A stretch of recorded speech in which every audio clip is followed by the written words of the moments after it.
দেখো অবস্থা, একদিকে কালবৈশাখীর তাণ্ডব চলছে, অন্যদিকে আমার গ্যালারি ভর্তি এখনও পহেলা বৈশাখের ভিডিওই ধুলো জমে যাচ্ছে। বৈশাখ মাস শেষ হতে চললো, এদিকে আমার এডিটিংই শেষ হলো না।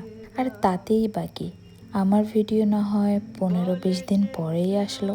বড় বড় সেলিব্রিটি আপু ভাইয়াদের ভিডিও তো দেখা হয়েই গেছে, এখন না হয় রয়ে শুয়ে আমার ভিডিও দেখো। দেখো কাল বৈশাখী ঝড়ে হাজারো মানুষের হাজার রকমের ক্ষতি হচ্ছে, তবুও আমরা এই মাসের শুরুটাকেই এমনভাবে উদযাপন করি যেন এই মাসটা আমাদের জন্য কতই না মঙ্গলজনক। আমরা বাঙালিরা বরাবরই উল্টো, কারণ আমরা খারাপটাকে সুন্দরভাবে অ্যাকসেপ্ট করি আর ভালোটা থেকে সবসময় পালিয়ে বেড়াই। যাই হোক, আজ আমার ভিডিওর অ্যাক্টর ছিল আম্মু।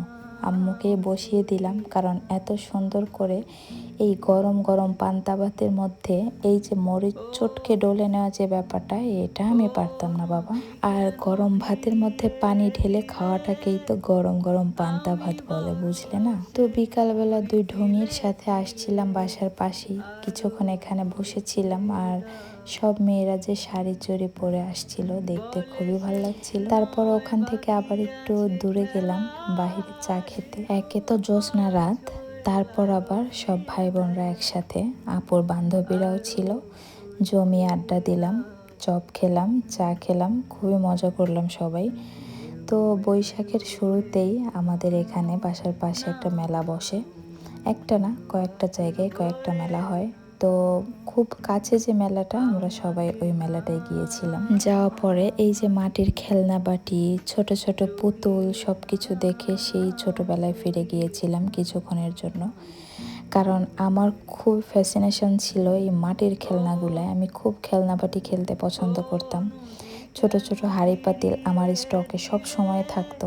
সো এগুলো দেখে আমার সেই ছোটবেলায় কিছুক্ষণের জন্য আমি আমার শৈশবকে মনে করছিলাম। তো আমি কয়েকটা এখান থেকে খেলনাও কিনেছি। তবে একটা ব্যাপার না বললেই নয়, ওয়াসির ছেলে হলেও ওর না খেলনা বাটির প্রতি খুবই আকর্ষণ, ও খুব পছন্দ করে, তাই ওকে কয়েকটা খেলনাও কিনে দিয়েছি এখান থেকে।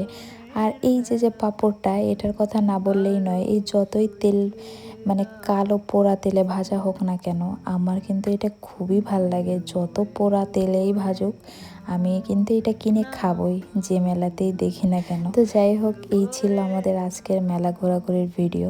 আর এখন বলো যে লাস্ট কবে ফ্যামিলির সাথে এভাবে জ্যোৎস্না রাতে বাইরে মাদুর পেতে বসে বসে গল্প করেছো? কবে লাস্ট মনে আছে কি? এবার কিন্তু আমরা অনেক জমে আড্ডা দিয়েছি জ্যোৎস্না রাতে এভাবে বাইরে বসে। তার যদিও একটা কারণ আছে, এবার ইলেকট্রিসিটির যে ভাব ছিল, বাবারে বাবা, বাহিরে না বসলেই নয়। তো ভালো থেকো, বৈশাখ মাস তোমাদের ভালো কাটুক। বিদায় নিচ্ছি এখানে। Thanks for watching, by.